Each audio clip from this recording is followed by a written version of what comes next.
You've been told that after 60, masturbation is something to let go of, immature, unnecessary, even shameful. But that's not the truth.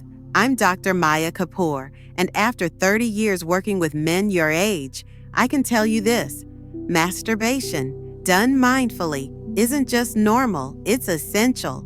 It keeps your hormones balanced, your blood flowing, your spirit alive. The problem isn't the act itself, it's how we've learned to do it: rushed, distracted, disconnected. And that quiet habit, repeated over time, can train your body into dysfunction. But here's the good news: the body remembers how to heal. In this video, I'll share 7 insights that could change how you experience the next decade of your life, not just physically, but emotionally. Because this isn't just about sex, it's about connection, confidence, and claiming your health without shame. So if you're ready to feel more alive in your own body again, stay with me. Let's begin. Secret 1: when habit hurts. Let me tell you something I've heard more times than I can count. A man, usually in his late 60s or 70s, sitting in my office, eyes low, voice soft, as if he's admitting to something shameful. And after a little while, when the conversation turns honest, he'll say, "Yeah, I still touch myself, but it doesn't feel the same. I barely feel anything at all." Or, "I can't finish unless I do it a certain way." Or sometimes he says nothing at all, just looks at me with a kind of quiet frustration. And I know, I've seen it in too many men to dismiss it. What they don't realize is that the way they've been pleasuring themselves, quick, mechanical, distracted, has slowly trained their body into dysfunction. Not because there's something wrong with them, but because no one ever taught them another way.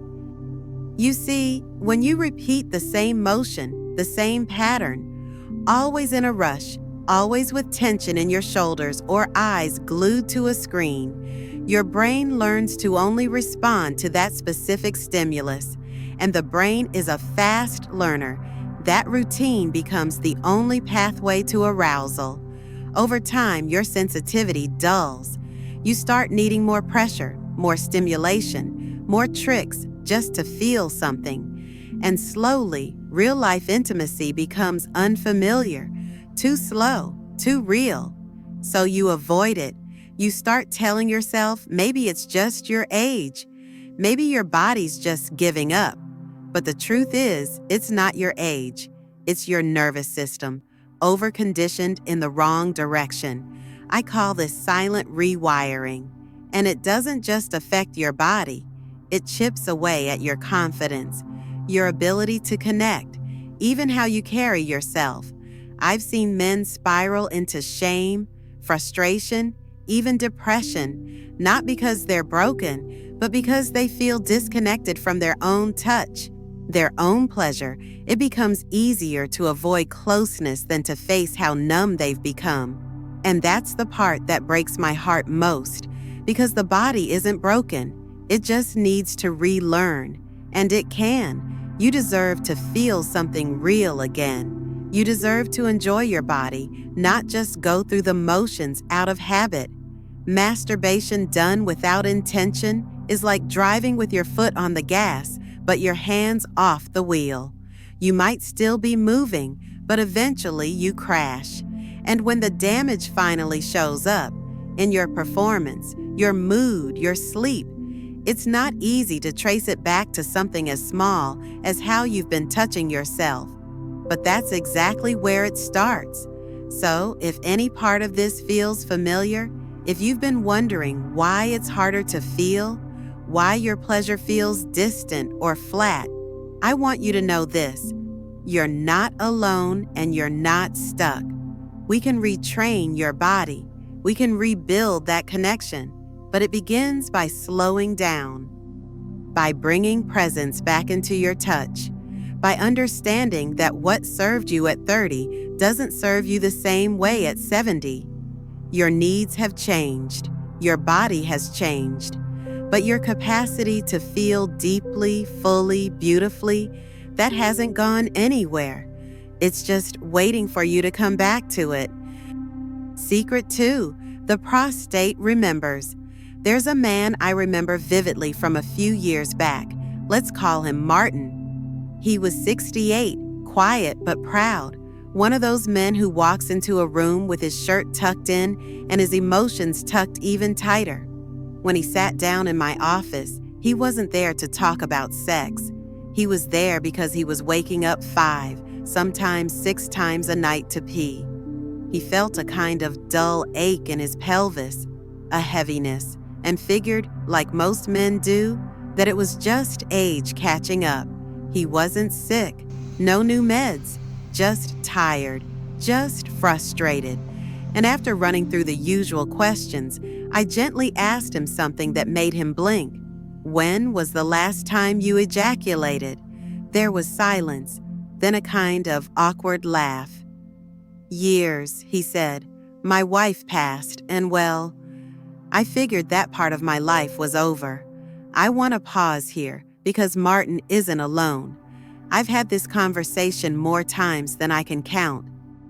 Good, decent men who believe quietly, respectfully, that the body's sexual systems are supposed to shut down after a certain number appears on the calendar. That after 60 or 65 or 70, desire should dry up like a phase they've outgrown. But here's what I told Martin, and what I want to tell you. Your prostate didn't get that memo. See, the prostate is a small gland with a big job. It continues to produce fluid, semen, whether you're having sex or not, whether you feel desire or not. That fluid needs to be released. When it isn't, it builds up, creating stagnation and pressure. Over time, that leads to congestion, inflammation, and discomfort. And that's when you start to feel those annoying symptoms: urgency, dribbling, difficulty emptying the bladder. Most men shrug and call it aging. But the truth is, in many cases, it's not just aging. It's a system backed up and under strain. There's something else you should know. Chronic inflammation in the prostate isn't just uncomfortable, it's dangerous. It's been linked to a higher risk of prostate cancer. I'm not saying that abstaining causes cancer, but I am saying this. Studies have shown that regular ejaculation, yes, even solo, can reduce the inflammatory environment that makes the prostate more vulnerable to disease. One long-term Harvard study found that men who ejaculated 21 times or more per month had a significantly lower risk of developing prostate cancer than those who didn't. That's not theory, that's real data. After Martin and I talked, he began touching himself again, not out of lust or loneliness, but out of care, as part of his health routine. Slowly, the pressure eased, his sleep improved, and something in his eyes changed too. He wasn't just sleeping better, he was reconnecting with a part of himself he thought was gone forever. You wouldn't ignore your heart. You wouldn't ignore your blood pressure. Don't ignore your prostate. It's not asking for much, just to be remembered, just to be used the way it was meant to be. Your body doesn't want to give up. It just wants to be treated like it still matters, because it does. Secret 3. Shame silences you. There's a certain silence I see in many older men, and it's not always in what they say. It's in the way they don't say it. I see it in the way their shoulders tense when I ask about intimacy, in the way they laugh off a question about masturbation or quickly change the subject, as if the word itself is somehow inappropriate for a man their age. And underneath that laugh, underneath the change in subject, I hear something much deeper, a lifetime of being told that desire is something to outgrow. That touch is something to be ashamed of. That pleasure, especially solo pleasure, is something you should hide. I hear the old messages. It's dirty, it's weak, it's for the young. And over the years, those messages don't just fade, they sink in. They settle into the nervous system, into the bones, until eventually, a man doesn't even realize he's disconnected from his own body. He just knows that something feels distant, that he feels distant. I remember one patient, let's call him Ronald, who came to me a few months after his divorce. He was 72, intelligent, soft-spoken, and utterly drained. No major health problems, no medications, but emotionally, he was numb. He hadn't touched himself or been touched in over a decade. He said to me quietly, "I thought that chapter was just closed." But when we talked more, I could feel it wasn't desire that had faded. It was permission. Permission to feel again, to want again, to connect with himself in a way that didn't carry guilt or shame. You see, when shame is embedded that deeply, it does more than weigh you down emotionally. It changes you biologically. Shame raises your stress hormones. It tightens your muscles, disrupts your sleep, dulls your mood. It interferes with the natural chemicals, dopamine, oxytocin, serotonin, that your body produces when you feel safe, connected, and cared for. And over time, that lack of emotional nourishment starts to look like depression, like fatigue, like isolation.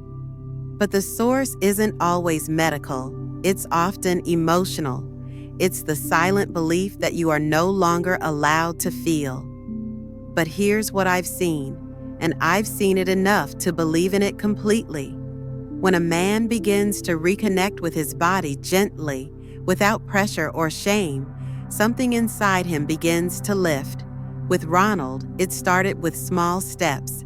No pills, no forced goals, just presence. A few weeks later, he sat taller in my office. He was sleeping through the night. He smiled more, laughed again. It wasn't about fixing him. It was about bringing him home to himself. You are never too old to feel. You are never too old to touch yourself with kindness, with dignity, with intention. And you are certainly never too old to feel whole again. What shame has taken from you can be returned, but it starts with choosing to believe that your body is not the enemy. It's still yours, and it still wants to feel alive. Secret 4. Desire keeps you alive. There's something I wish every man over 60 could understand, something I wish was said more often and said with compassion, not clinical detachment. Your testosterone didn't just drop because you turned another year older. It's not some automatic punishment for reaching retirement. Yes, age plays a role, but what accelerates that decline, often far more than time itself, is disconnection. When you stop engaging with your sexual self, when you stop feeling, touching, imagining, desiring, your body doesn't just wait patiently for you to come back. It begins to shut things down, quietly, gradually, but decisively. It assumes he doesn't need this anymore, so it redirects energy elsewhere. Hormones dip, blood flow slows, muscle tone fades, sleep suffers, and that spark you once felt, that edge that made you feel powerful, vibrant, capable, starts to dim. Not because you're broken, but because your body believes it's no longer being asked to light up. One of my patients, Leonard, was 73 when he came to see me. A retired firefighter, tough, stoic, the kind of man who spent a lifetime serving others, but had slowly lost touch with himself. He told me, "I just don't feel like me anymore." When we looked at his labs, his testosterone was barely holding on. And when I asked him about sexual activity, solo or otherwise, he just shook his head. "I don't see the point." That sentence sat with me, because the real issue wasn't physical, it was a quiet surrender. Somewhere along the way, Leonard had started believing that desire no longer belonged to him. That intimacy, even with himself, was something he'd aged out of. But here's the truth I shared with him, and the one I want you to hold on to. Your body responds to attention. It listens to engagement. When you begin to reawaken that part of yourself, even in simple, gentle ways, your biology listens. Leonard didn't need medication. What he needed was permission to reconnect. Slowly, with intention, he began to return to himself. And as he did, his posture changed. His voice carried more weight. He started lifting again. And more importantly, he started smiling like a man who remembered what it meant to feel like himself. Testosterone isn't just a number. It's a reflection of how alive you are. And while there are countless studies that show sexual activity, even solo touch, can trigger short-term boosts in testosterone, what matters even more is what it signals, that you're still here, that you still want to feel, and that matters. Your biology doesn't want you to fade. It wants you to re-engage, to remember, to return. Secret 5. Use it or lose it. There's a quiet belief I've heard from so many men over the years. Men who've lived through loss, transitions, the slow fading of what once felt familiar. It sounds something like this. I'm not having sex anymore, so I guess I don't need to worry about erections. And on the surface, it seems logical. If you're not partnered, if you're not active, why would it matter? But here's the truth most doctors don't say clearly enough. Erections aren't just about sex. They're about circulation. They're about the health of your blood vessels, your nerves, your inner vitality. And when that part of you goes quiet, your body doesn't just press pause. It begins to shut the system down. I had a patient once, Samuel, 69 years old. Smart, solid, a man with a strong mind and a quiet heart. He hadn't had an erection in years, not because he couldn't, but because he figured there was no reason to. His wife had passed. He wasn't dating. He thought that part of life was just over.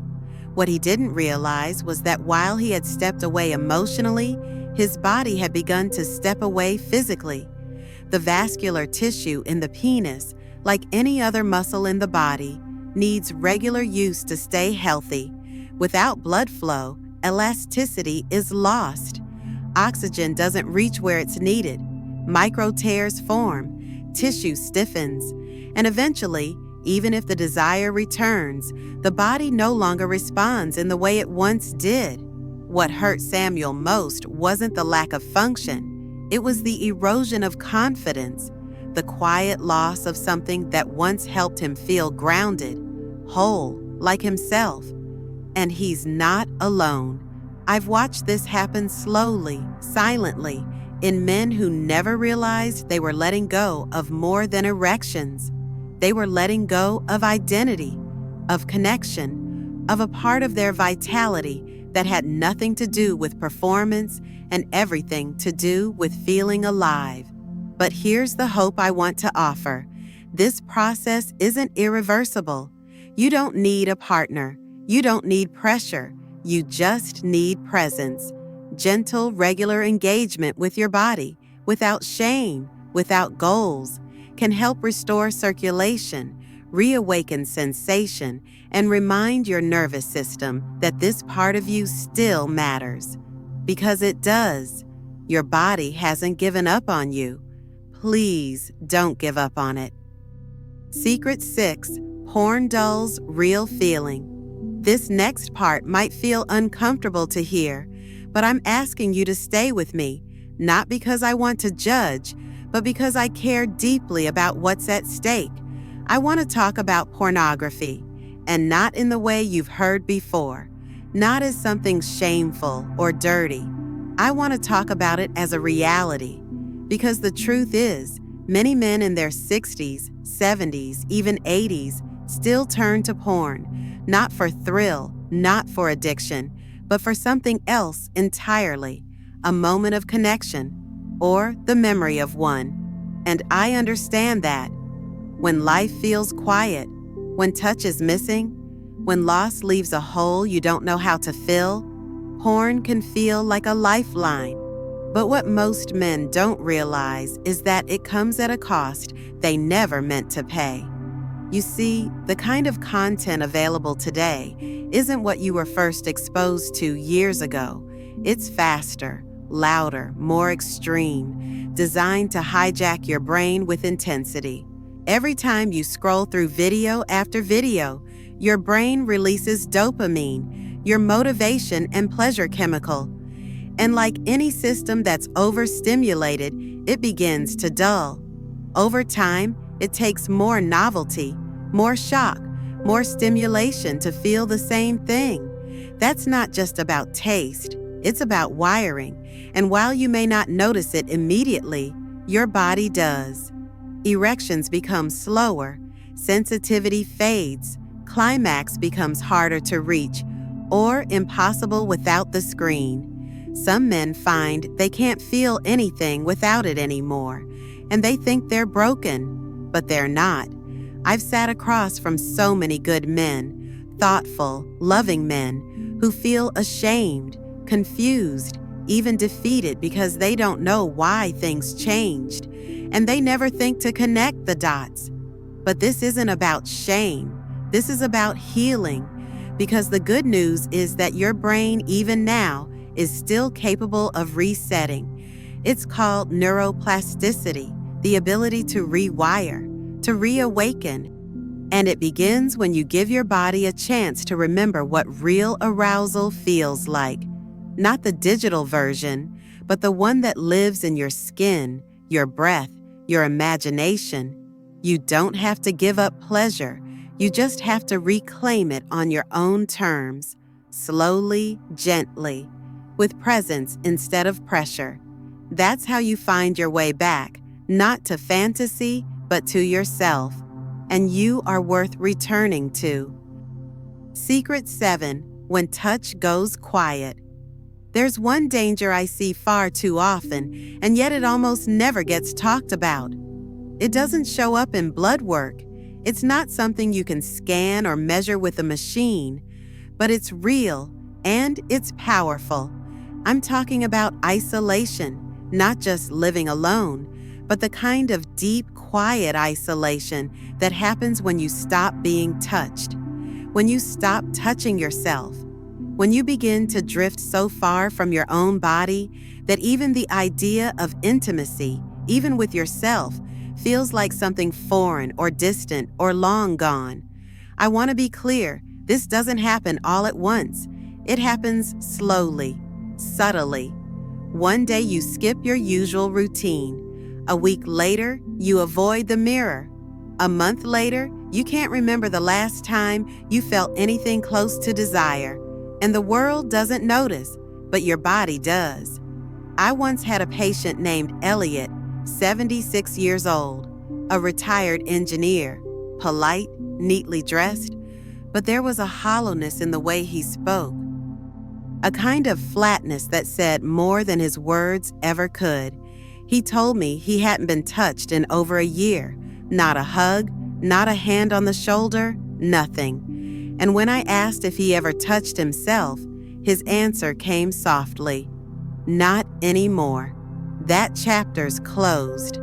But here's what Elliot and so many other men don't realize. Touch is not a luxury. It's not a young man's indulgence. It's a biological need. When your body goes too long without contact, your nervous system begins to downshift. Stress hormones rise. Oxytocin, the hormone of trust and connection, starts to disappear. Blood pressure climbs. Sleep gets shallow. And worst of all, your brain begins to shut down emotional circuits, almost like it's trying to protect you from a pain you've stopped acknowledging. And that's the real cost. Not just the loss of sensation or sexual function, but the loss of self, the fading of identity, the dulling of your emotional edge. You stop reaching out. You stop feeling. you start to disappear, and all of it becomes so normalized that you hardly recognize what's happened. But I promise you, your body hasn't forgotten. Your skin still remembers. And you, even now, still need to feel wanted, needed, alive. That reconnection doesn't require anyone else. It starts with you, with a simple, quiet act of coming back to your body, not as an obligation or performance, but as a way of saying, I still matter, I'm still here, and I still want to feel. You are not too old to begin again. You are not invisible. And the moment you give yourself permission to return to touch, to presence, to warmth, your body will respond. It always does, because it was never truly gone, just waiting for you to come home. If something in this video spoke to you, even just a little, I'd love to hear what's on your mind. Leave a comment and share your thoughts. I read every word. If you'd like more honest, gentle conversations like this, feel free to subscribe. And if there's someone in your life who might need a quiet reminder that they're not alone, please pass this along.